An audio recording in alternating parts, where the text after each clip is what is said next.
Bulletin का बाकायदा आगाज करेंगे और सबसे पहले आपको बताएं, खदीजा शाह की कैदियों की वैन में हालत गैर हो गई। वैन में शदीद गर्मी है। खदीजा शाह की जानिब से कहा गया है कि सांस लेने में मुश्किल हो रही है। मजीद उनका कहना था कि गर्मी की वजह से मेरी तबीयत खराब हो रही है। आपको बता रहे हैं कि खदीजा शाह की कैदियों की वैन में हालत गैर हो गई। उन्होंने क्या कहा, आप भी मुलाहिजा कीजिए। अदालत पेश कर ही दिया गया। दोनों खातून को चेहरे ढांप कर अदालत में पेश किया गया है। अदालत ने खदीजा शाह को शोहर से मुलाकात की इजाज़त भी दे दी है। हमारे साथ जमालुद्दीन जमाली मौजूद हैं। ताज़ा तरीन अपडेट्स उनसे हासिल कर लेते हैं। जी जमालुद्दीन, अपडेट कीजिए। जमालुद्दीन जमाली से हम रब्ता करने की कोशिश कर रहे हैं। आपको बताते चलें कि खदीजा शाह केस के हवाले से बिल आखिर खदीजा शाह और हुमा सईद को अदालत में पेश कर दिया गया है।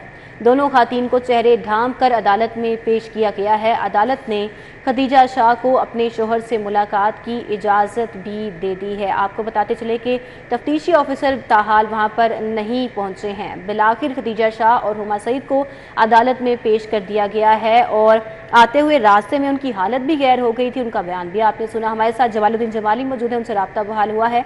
जमालुद्दीन जमाली, अपडेट कीजिएगा। जी बिल्कुल, खदीजा शाह और हुमा सईद को सख्त सिक्योरिटी में अरेस्ट कर दी अदालत में पेश किया गया। हुमा दोनों खवातीन के खिलाफ थाना सरवर रोड में जिना हाउस मामला और जलाओ घराव का मुकदमा है और उनको चेहरे ढांप कर अदालत में पेश किया गया। मगर चूंकि तफ्तीशी ऑफिसर हाईकोर्ट में मसरूफ थे, उनके इंतजार में केस को रखा गया है। रिमांड पेश किया गया जो जूनियर ऑफिसर थे उनकी जानिब से, जिसमें लिखा हुआ था कि इनकी शनाख्त ट्रेड करानी है, जो फुटेजेस हैं उनके साथ मैच करना है। अदालत ने उस पर फैसला महफूज कर लिया है तफ्तीशी ऑफिसर के इंतजार में। दूसरी जानब जो ये खदीजा शाह को चूंकि गाड़ी ये प्रिजन वैन में लाया गया था और दोपहर भर जो है पूरी वो धूप में गाड़ी खड़ी रही और उसने जो अहले खाना एक दो आए हुए थे, उनके खावत भी यहाँ पे आए हुए थे, उन्होंने एहतजाज किया, पुलिस से अपना प्रोटेस्ट रिकॉर्ड करवाया कि ये गाड़ी साए में दरख्त के नीचे खड़ी कर दी जाए, उसकी तबीयत खराब हो रही है, उसको दमा की भी सांस की भी शिकायत है, जिस पर गाड़ी को साए में खड़ा कर दिया गया। और जब अदालत में खदीजा शाह अदालत के रूबरू पेश हुई तो उन्होंने वकुला ने कहा कि इनकी खामद से मुलाकात कराई जाए। उनके खामद जहाज़ेब से अदालत की इजाज़त से 5 मिनट मुलाकात भी कराई गई। चेहरे जो है मुलजमान दोनों खवातीन के ढांपे हुए थे और उनको वापस गाड़ी में बंद कर दिया गया है। जबकि तफ्तीशी ऑफिसर आएंगे तो शनाख्त ट्रेड के लिए 5 रोज़ा जुडिशल रिमांड पर जेल भेजाया जाता है या 7 रोज़ा, इसका फैसला होना है।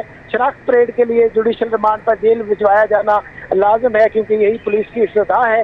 खवातीन गाड़ी में बैठी है जबकि फाजिल अदालत जो है वो तफ्तीशी ऑफिसर का इंतजार कर रही है। उसके बाद ये आर्डर किया जाएगा कि 5 या 7 कितने रोज़ा जुडिशल रिमांड पर शनाख्त परेड के लिए इनको जेल भिजवाया जाता है। जलाओ घराव के मुकदमे में जिना हाउस पर जो हमला था उसके मरकजी मुलजमान में से हैं जिन्होंने जो कारकुनान हैं शरपसंद अनासर हैं उनको इश्तिहार दिलाया और इनके मुख्तलिफ जो इनका जो किरदार है फुटेजेस की रोशनी में देखा जाएगा कि वो क्या रोल ये उसके अंदर प्ले कर रही हैं। आर्मी चीफ की नवासी है, साबका आर्मी चीफ की, और इस हवाले से भी इनकी अहमियत है। सख्त सिक्योरिटी में इनको लाया गया। अलबत्ता जो है अदालत ने मामला जो है इंतजार में रखा हुआ है। जी ठीक है, बहुत शुक्रिया। जमालुद्दीन जमाली हमारे साथ थे, आगाह कर रहे थे। साबिक वज़ीर आला उस्मान बुज़दार नैब लाहौर में तहाल पेश नहीं हुए, ज़राए की जानिब से ऐसा बताया जा रहा है। जी हाँ, आपको बताएं कि एहतसाब अदालत ने उस्मान बुज़दार को शामिल तफ्तीश होने के लिए मोहलत दे रखी है। तफसीलात जान लेते हैं इस हवाले से सऊद भट्ट से। जी सऊद, अपडेट कीजिए। आज बिल्कुल सरकार उस्मान बुज़दार को आज नैब की तहकीकाती टीम ने तलब किया था, लेकिन 3:30 बजने के बावजूद वो अभी तक नैब की तहकीकाती टीम को रूबरू पेश नहीं हुए। इससे कबल उनको 9 मई को और 18 मई को भी तलबी का समन भिजवाया गया और कहा गया था कि आपको जो 30 सवालों पर मुश्तमिल सवालनामा दिया गया है उसके जवाब आप जमा करवाएं। 2 माह से जायद कार पर गुजर गया है, आपके जवाब नैब टीम को मौसूल नहीं हुए। 30 ऐसे सवाल उस्मान बुज़दार के सामने रखे गए हैं जिसके अंदर ये सवाल किया गया है कि आपके जो असातिज़ात थे खसूसी तौर पर 2017 से कबल के तमाम असातिज़ात की डिटेल्स थे। उन्होंने इस वक्त नैब को सिर्फ 2018 से 2021 तक का रिकॉर्ड जमा करवाया है, जबकि दीगर रिकॉर्ड वो अभी तक जमा करवाने से काफिर है। साथ ही साथ जो 40 अरब रुपए के मंसूबों का उन्होंने इफ्तिताह किया, एक ही रोज में इस पर भी सवाल दिखाए गए हैं और अपने इलाके डेरा गाजी खान में एक डैम की तामीर में मुबैना मनपसंद अपने दोस्त को नवाजने का इल्जाम है, उसका भी सवालनामे में शामिल किया गया जिसके जवाब उस्मान दोजार ने नैब टीम को तहाल नहीं दिए थे। कल 25 मई तक उनकी अबूरी जमानत अदालत ने मंजूर कर रखी और अदालत ने उनके बहुत शुक्रिया। सऊद भट्ट हमारे साथ अपडेट कर रहे थे। यौम शोहदा पर 25 मई को आम तातील नहीं होगी। 25 मई को सरकारी दफातर मामूल के मुताबिक खुलेंगे। Additional secretary welfare Mohammad Awais Malik ने 25 मई की छुट्टी पर वजाहत जारी कर दी है। जी हाँ, आपको अपडेट कर रहे हैं। यौम शोहदा पर 25 मई को आम तातील नहीं होगी। 25 मई को सरकारी दफातर मामूल के मुताबिक ही खुलेंगे। एडिशनल सेक्रेटरी वेलफेयर ने 25 मई की छुट्टी पर वजाहत जारी कर दी है। एडिटर ब्यूरोक्रेसी कैसर खोखर हमारे साथ मौजूद है, तफसीलात उनसे हासिल कर लेते हैं। जी कैसर खोखर, बताइएगा। जी बिल्कुल, एडिशनल सेक्रेटरी वेलफेयर जो पूरे पंजाब में छुट्टी करने का नोटिफिकेशन जारी करता है और बराह रास्त छुट्टी जो भी आम तातील होती है या कोई गजटेड हॉलीडे होती है उसका notification additional secretary welfare Mohammad Awais Malik करते हैं। और मोहम्मद अवैस मलिक ने सिटी फर्टू को वजाहत दी है कि कल यौम शोहदा के हवाले से पंजाब में छुट्टी नहीं होगी, कोई तातील नहीं होगी। अभी तक कोई वफाकी हुकूमत की तरफ से या पंजाब हुकूमत की तरफ से कोई अभी तक आर्डर मसूल नहीं हुआ, कोई डायरेक्शन मसूल नहीं, कोई इंस्ट्रक्शन मसूल नहीं। लिहाजा कल मामूल के मुताबिक तमाम पंजाब के दफातर, स्कूल, अस्पताल, तलीमी इदारे और सरकारी दफातर मामूल के मुताबिक खुलेंगे। कोई छुट्टी नहीं होगी, कोई बंदी नहीं होगी और कोई तब्दील नहीं होगी। फिलहाल तो ये फैसला है। अगर शाम तक वफाकी हुकूमत ने उन्होंने कहा कि कोई फैसला कर लिया, हमें बता दिया, तो फिर हम वो मीडिया के जरिए आवाम को बता देंगे। लेकिन फिलहाल छुट्टी का कोई फैसला नहीं हुआ और ना ही हमें कोई डायरेक्शन वसूल हुई है। ये कहना additional secretary welfare Mohammad Awais Malik का सिटी फर्टू को बताया है। ठीक है, बहुत शुक्रिया कैसर खोखर। FBI ने पाकिस्तान कस्टम सर्विस के 23 अफसरान के तकर्रुर तबादले कर दिए हैं। ग्रेड 17 से 20 तक के अफसरान के तबादले किए गए हैं। नोटिफिकेशन भी जारी कर दिया गया। मजीद तफसीलात जान लेते हैं तबादलों के हवाले से कलीम अख्तर से। जी कलीम, अपडेट कीजिए। हाँ जी बिल्कुल, FBI ने पाकिस्तान कस्टम सर्विसेज के 17 से 20 ग्रेड तक के अफसरान के तकर्रुर तबादले कर दिए हैं। ग्रेड 20 के इरफानुर रहमान खान को डायरेक्टर नेशनल न्यूक्लियर डिटेक्शन और डिटेक्शन कोटा लगा दिया गया है, जबकि ग्रेड 20 के शफीक अहमद की खिदमात बतौर कलेक्टर जिना इंटरनेशनल एयरपोर्ट के सुपुर्द कर दी गई है। जबकि ग्रेड 19 के Shiraz Ahmed director post clearance audit Karachi लगा दिया गया है। इसके अलावा ग्रेड 19 के आमिन नवाज कलेक्टर पोर्ट मोहम्मद बिन कासिम कराची तैनात कर दिया गया है।